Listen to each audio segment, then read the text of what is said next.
আমরা এখানে যারা বসে আছি আমরা কারা? আমরা ভারতীয় নাগরিক। তো ভারত কিভাবে চলে একটা বই আছে, সেই বইটার নাম ভারতীয় সংবিধান।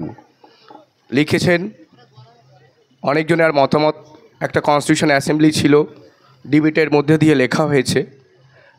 ড্রাফটিং কমিটির চেয়ারম্যান ছিলেন, অর্থাৎ ওই সংবিধান প্রণেতা হলেন বাবা সাহেব আম্বেদকর। তো আজকের বাবা সাহেবের আম্বেদকরে যে অধিকারগুলো দেওয়া আছে, সেই অধিকারগুলো যদি একদিনের জন্য লাগু করা হয়ে যায়, ভারতবর্ষে পৃথিবীর সর্বশ্রেষ্ঠ দেশে পরিণত হবে আমার ভারতবর্ষ। আজকে আমরা রাজনৈতিকভাবে স্বাধীনতা পেয়েছি ব্রিটিশদের কাছ থেকে। এই রাজনৈতিক ক্ষমতা ট্রান্সফার হয়েছে, ট্রান্সফারটা কাদের হাতে হয়েছে? তারা কি দেশটাকে ঠিকভাবে চালাতে পারছে? আজকের প্রশ্নচিহ্ন দেখা দিচ্ছে। আজকের ভারতবর্ষ ৭৫ বছর হয়ে গেল স্বাধীনতা। আমাদের পরে যে সমস্ত দেশ এশিয়ার তারা স্বাধীনতা পেয়েছিল, তারা কোন জায়গায় পৌঁছেছে একটু দেখে নেওয়া যাক। 1 মিনিট। আমাদের ভারতবর্ষ 1947 সালের 15ই আগস্ট স্বাধীনতা পেয়েছে। আমাদের পাশের দেশ বাংলাদেশ 1971, আমাদের চীন 1949, সিঙ্গাপুর 1965 সালে স্বাধীনতা পেয়েছে। আজকের আমার ভারতবর্ষ তাহলে এদের থেকে সবার আগে স্বাধীনতা পেয়েছে। তাহলে এবার দেখে নেওয়া যাক আমাদের দেশের মানুষের গড় আয় কত। একজন ভারতীয় মানুষ কত ইনকাম করে per annum, annual income of Indian. একজন ভারতীয় মানুষ কত ইনকাম করে অন্য অন্য দেশের তুলনায়? যখন দেশের তুলনা করতে হয় তখন অন্য অন্য দেশের তুলনা করতে হয়। তাদের দেশের জিডিপি কত, তাদের দেশের ন্যাশনাল ইনকাম কত, তাদের দেশের মানুষের গড় আয় কত।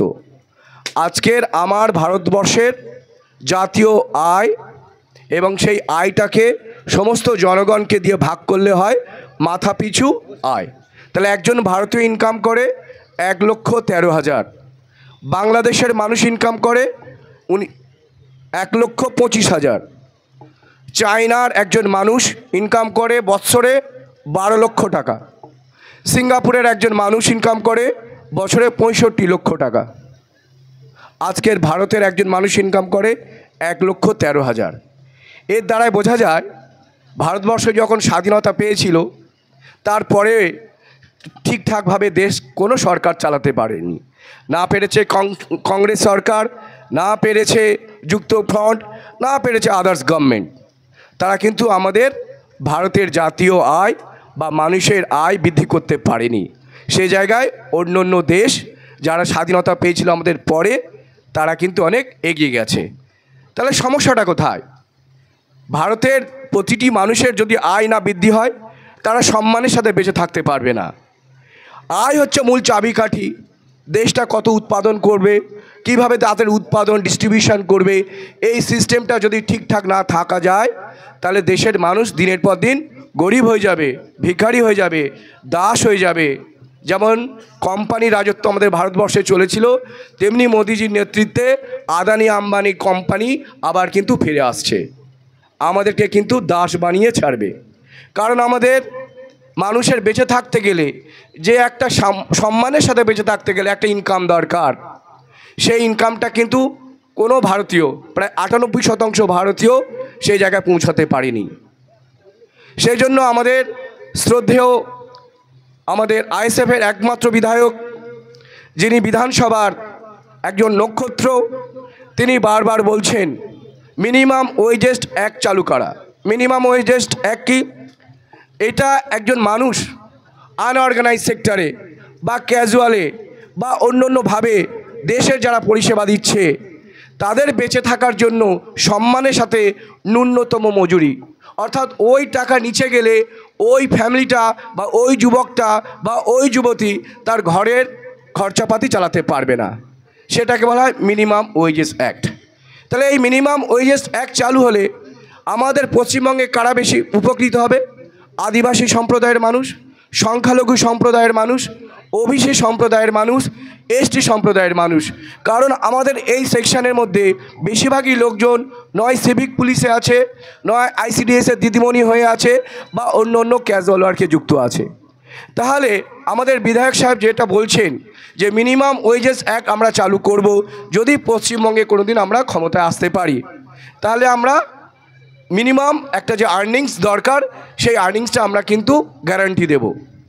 তাহলে দেশকে উন্নত করতে গেলে, এগিয়ে নিয়ে যেতে গেলে দেশের নাগরিকের আয় বৃদ্ধি প্রথম শর্ত দেশের মানুষের আয় বৃদ্ধি করতে হবে।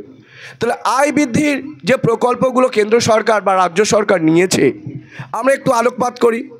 ভারতবর্ষ যখন স্বাধীনতা পেল তারপরে কিন্তু পঞ্চবার্ষিকী পরিকল্পনা শুরু হয়েছিল। যারা যারা আছেন WBCS পড়েছেন, বা পুলিশের অফিসার আছেন, বা যারা মাস্টারমশাই আছেন, যারা ইকোনমিক্স নিয়ে পড়েছেন, আমি WBCS বা যারা IAS ইকোনমিক্স এই ইন্ডিয়ান কনস্টিটিউশন পড়তে চাই, আমি পড়াই, তো তাদেরকে বলছি এই যে পঞ্চবার্ষিকী পরিকল্পনার মধ্যে দিয়ে দেশের জনগণের ট্যাক্সের টাকা দিয়ে জাতীয় সম্পদ তৈরি করা হয়েছিল। জাতীয় সম্পদ কি না, রেল, NTPC, বিদ্যুৎ শিল্প, কয়লা শিল্প, সেই শিল্পগুলো থ্যাংক ইউ এই যে শিল্পগুলো তৈরি করা হয়েছিল দেশের মেহনতি মানুষের ট্যাক্সের টাকায়, সেই শিল্পগুলো তাই কাজ পাবে কে? দেশের মানুষ। কিসের ভিত্তিতে পাবে না, আমাদের দেশের সংবিধান চলছে, SC কাস্টের মানুষ তারা রিজার্ভেশনের চাকরি পাবে, ST মানুষ তাদের রিজার্ভেশনের চাকরি পাবে, অর্থাৎ রেল বা জাতীয় সম্পত্তি যেগুলো আছে সেগুলোতে সবাই চাকরি পাবে। তাহলে এই সম্পদগুলো যখন বেচে দেওয়া হলো, সব থেকে ক্ষতিগ্রস্ত কারা হবে? SC caste, schedule caste, schedule tribe, সংখ্যালঘু মুসলিম, তাদের সংখ্যা তো মাত্র 2%, তারা বেশি ক্ষতিগ্রস্ত হবে না, তারা ছোটোখাটো ব্যবসা করে দিন গুজার করে।